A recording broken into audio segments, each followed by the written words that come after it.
my Dogman fans. I'd like to thank everyone for tuning in tonight.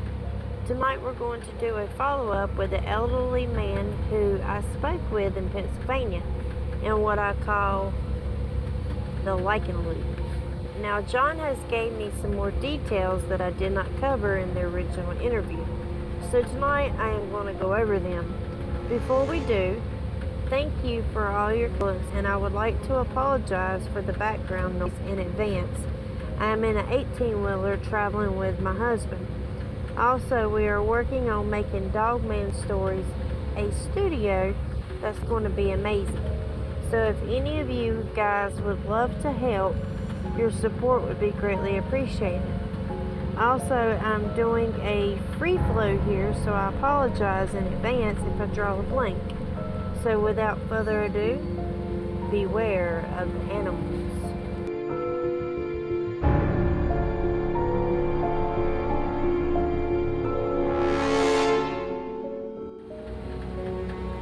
The follow-up we're going to begin with is about John, who told me a little bit more than what we originally did in the interview.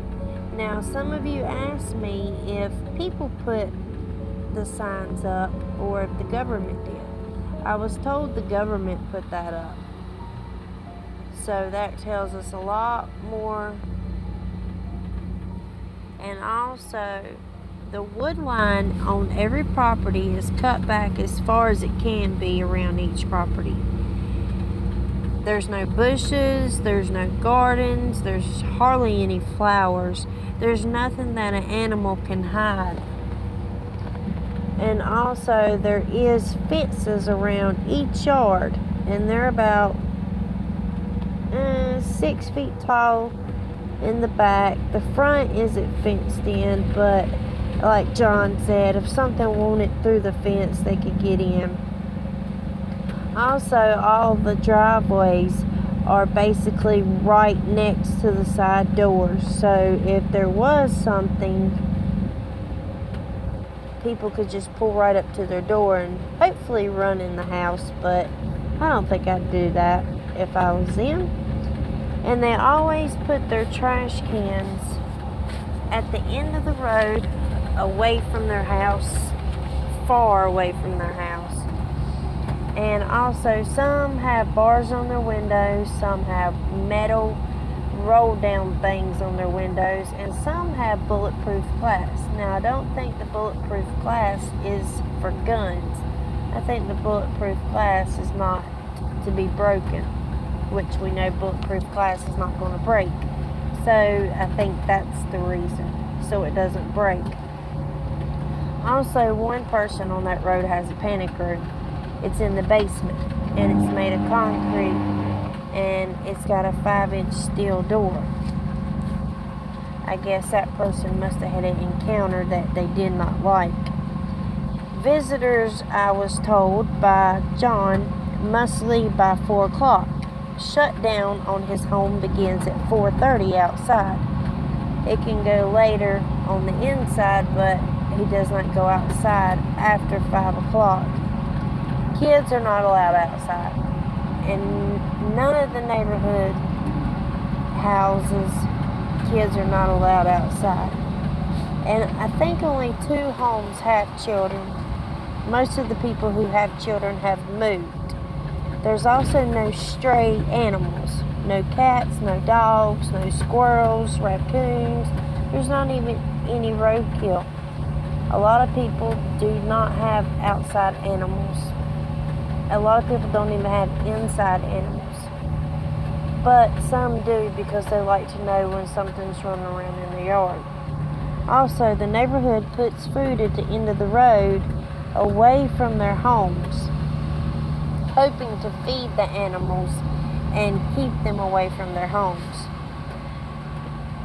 As I was walking up to all 3 of the houses that I had the door slammed into my face, I noticed that there were scratch marks on the vinyl siding.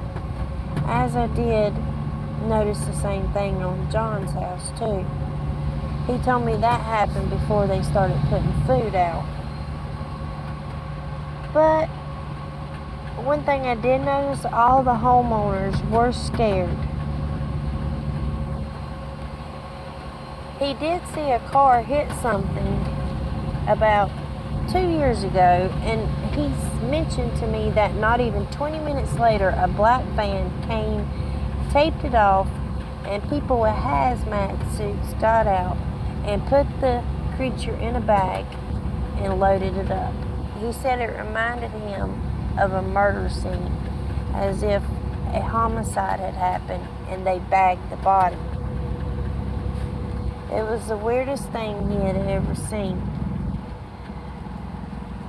But he's not sure why the government knows that they're there and they won't do nothing. Is it an experiment to see what is going on? Is it an experiment to see how the humans react or how the animals react? We'll never know. But hopefully we will find out. And also, hunters have gone in there, but they haven't come out.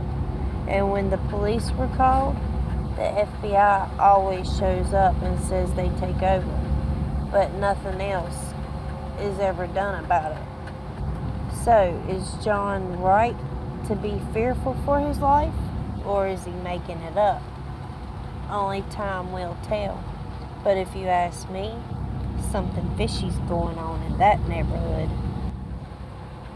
I also spoke with a driver who uses that route a lot. He tells me he has seen a few creatures that look like a huge bear that runs like a human, but has a head of a dog. He hopes he never breaks down on that route. He said his buddy broke down on that road, put his triangles out, and called a tow. While he waited, he heard growling behind his bunk in his truck where he was laying while he waited for the tow truck. He could feel something climbing all over his truck and shaking it. It was dark at this time, so he didn't get out. He was too scared to figure out what it was. He thought maybe it was a bear, so he didn't dare want to get eaten. There were gashes in his rig, as if something had slid down his trailer the next day when he looked. His friend no longer travels that road. He said he thought it was a werewolf that was checking his rig out, between the howling and the growling and the gashes on his truck and trailer. If it was me, I'd put cameras on my truck. But I hope I never break down on that road, because you never know, it might be the end of me. I've also heard a few say they've hit something, but when they got out to look, it was gone. I had the luxury of talking to some teenagers who told me it was a school game to go down that road and stop their car in the middle of the road and roll down the window and yell out some stuff. A few of them used to do it.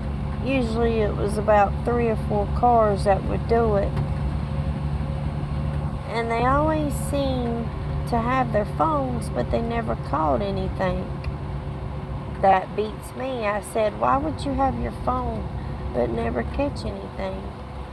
What were you waiting for? It to jump out and say, hey, take a picture of me? And they just laughed, of course. But no. They said they would always hear low growling and hear footprints or feet running across the pavement. So they always thought it was the other car playing a joke on them. When one night they heard a howl out of a horror movie, they thought. And then all of a sudden, the car with the girls started screaming. And they looked back, and the car was shaking. So they all took off. But the car with the girls didn't move. So they went back, and to their surprise, there was something there. But as soon as the headlights hit it, it was gone. None of them have ever been back to that road since then, which is probably a smart idea, because I know I wouldn't go back. But it's just amazing of how many people in that area I have found that have had problems with that road. And it's amazing to me that people actually live on that road. And yet the government knows what's going on, and they've probably seen everybody that has tried to do something on that road. I just wonder how many people have actually died on that road and are not accounted for. Well, this is Amanda Lawson, and I hope you enjoyed this update. Not really a story, but an update.